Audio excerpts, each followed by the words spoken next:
As we've been dreaming and planning about this information track, and Kevin just talked about that, it's really a track. This is the start of something that we're going to be doing through to the middle or end of May. I'm fuzzy on my date. And so we've been talking about, Jim just led us through a practice, and that we wanted communal practice to be part of this track that we're on together. So some of you will know, alongside my Forest Brook life, I work day to day in a ministry life, and I've been on a program this year that has had a lot of required reading.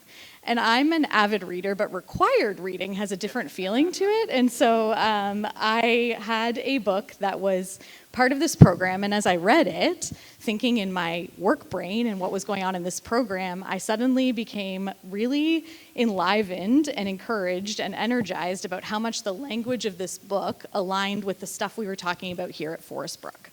It was full of insight about the Missio Dei that helped me to contextualize that concept in my everyday life. It was helping me to reimagine how it is that we're formed in our daily life, and because of that, how and why we gather as the people of God. It reminded me that we are inherently a sent people. It gave me some insight and practicality for how my faith might intersect with where I live, work, and play. I don't go to school anymore. Sometimes it's easier to see and point out the radical ways that people follow Jesus, but this book felt like an invitation to reorder and redeem the regular moments of my everyday life in a way that would make me more like Jesus. So as we began planning this first evening, we weren't totally sure what our communal practice might look like, and several of us read this book, and we decided that it would serve as a helpful jumping point for some of the concepts that we've been talking about tonight. Okay, so the problem is I have two full hands, and then also this is the book. It's called The Liturgy of the Ordinary. What's the tagline? Sacred Practices for Everyday Life by Tish Harrison Warren. And this is the invitation. We have a book for each of you tonight, and we invite you to take it home and to read it. So we know not everyone's a reader. That's okay. I live with a couple people who are just like that and would prefer to listen. And so maybe you can find the audiobook, and that would be a great way to engage with it too. But I do promise that it's a pretty easy read, it's super engaging, and that I think it'll have something for everybody. So the other thing is, there are 17 weeks between now and the next information night in January. There are 11 chapters of the book. So some quick math tells you if you do one a week, you still get some weeks off.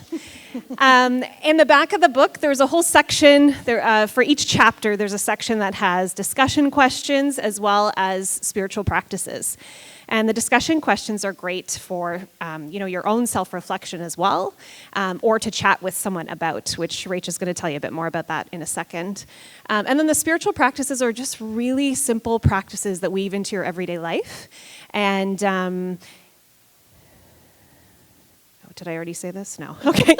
Okay, so, sorry, it's been a night. It's been a day. Okay, so there's all sorts of chapters in this book that point to kind of everyday rhythms of our lives. So she has a chapter on brushing your teeth, on making your bed, on fighting with your spouse even, and getting stuck in traffic and sending emails. And it's kind of just these everyday things that we do and seeing them through a lens of liturgy. So we don't think there's anything magical or groundbreaking necessarily about this book. But we do think that seeing through this lens together and all doing it together, seeing through this lens of spiritual significance that we can apply to all these everyday, regular moments of our lives will help us to look for where God is at work, to where he's already bringing his dream into reality around us, and where he's inviting us to join him in it. Awesome. And in some of what we've talked about tonight, we've actually intentionally not created some sort of formal programmatic system for how we're going to do this together. We think that, we will still create a feedback loop where we can keep in touch as a group, and Lindsay's going to tell us more about that in a minute. But in terms of actually doing this with your friends, I would say look around the room. And if you would like to talk about this over the next 17 weeks with someone around you, if you would like to talk about it with one of us, we would love that. We've got some ideas, so perhaps you're here with your spouse and reading and reflecting on this would be something you could do together.